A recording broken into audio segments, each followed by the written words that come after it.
Hi again, it's Kerry here. Welcome to the channel and welcome back if you're a return viewer. Today I am talking about this book, Ducks, 2 Years on the Oil Sands by Kate Beaton. Now this is a graphic novel, memoir, autobiographical work. Kate Beaton is a cartoonist whose name and work I knew of but had never actually read. Her earlier work seems to be more one-off panel cartoons and that type of thing. This, on the other hand, is her tour de force, major work that she's been working on for years. And like I said, it is a graphic novel,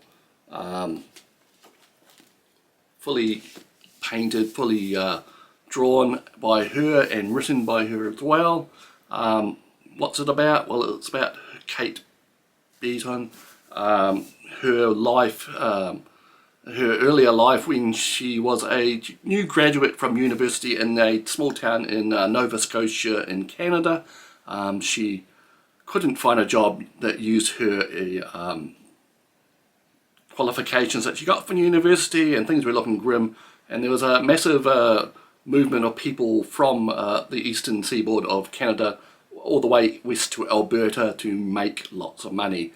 In Alberta they discovered oil sands where you could extract oil from the sands, like it sounds like, and there's massive facilities being built to do this in various with various methods, and that was the boom town, like where all the money was. So Beaton goes across there by herself, and she starts working there as a tool crib attendant, like a small facility where workers come in and request tools to be supplied to them, or order new tools, or lend tools out, and that's her job. And she soon finds the trouble with the working in the camps. Main thing being that the ratio of women to men is something like it's more 50 men to each woman, and the men aren't terribly respectful. In fact, everyone seems to act up weird when they're living in these camps, and it's not always the nicest experience for anybody there, and especially if you're a woman. She struggles to survive. She needs the money to pay off her student loans, otherwise she's financially crippled. She works from one camp to another, meets a whole lot of interesting people. They have strikes up friendships with other women, other men. But all the time there's this kind of looming threat over her by the men that they're going to take advantage of her, and unfortunately that actually does happen more than once. She is sexually assaulted or raped, and nobody really wants to hear a bad word about the camp. She tries to report these things and nobody wants to listen, so she falls into a kind of deep depression and withdraws, and eventually she leaves the camps and goes to work in a totally different area. She becomes a librarian in a museum, and she enjoys that, but unfortunately it's just not paying her bills, it's not paying her loan, and she gets let go from several jobs she takes. And in the end she's forced to really return to the oil sand camps and work another year there to get her loan paid off. And that's really the basic story. There's a lot more detailed things. There's a lot of her friends and family, all that type of thing. It is really engrossing, it's immersive, it's engrossing. Like I said, you really feel for her stresses and strains, her decisions she has to make. Neither choice is usually good. She does get out of it in the end.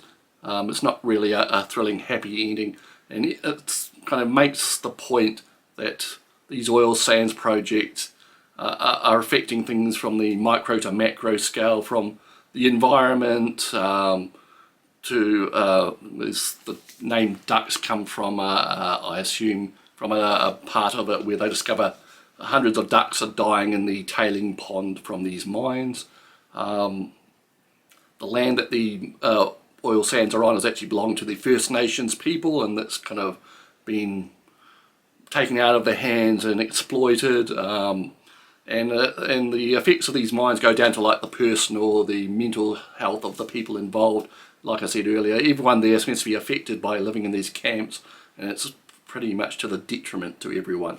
So that is a great book. Like I said, it is fully illustrated by Beaton. There's a style kind of thing going on. The people are stylized kind of cartoony with firm dark lines, and the industrial facilities and landscapes, whatever, are kind of like a realistic style, and sometimes this kind of jars with each other.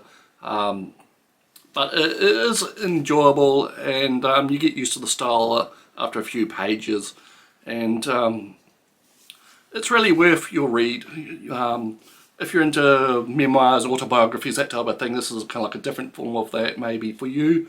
I've read a few of these graphic novel life story type things, and it's a great way of telling a story.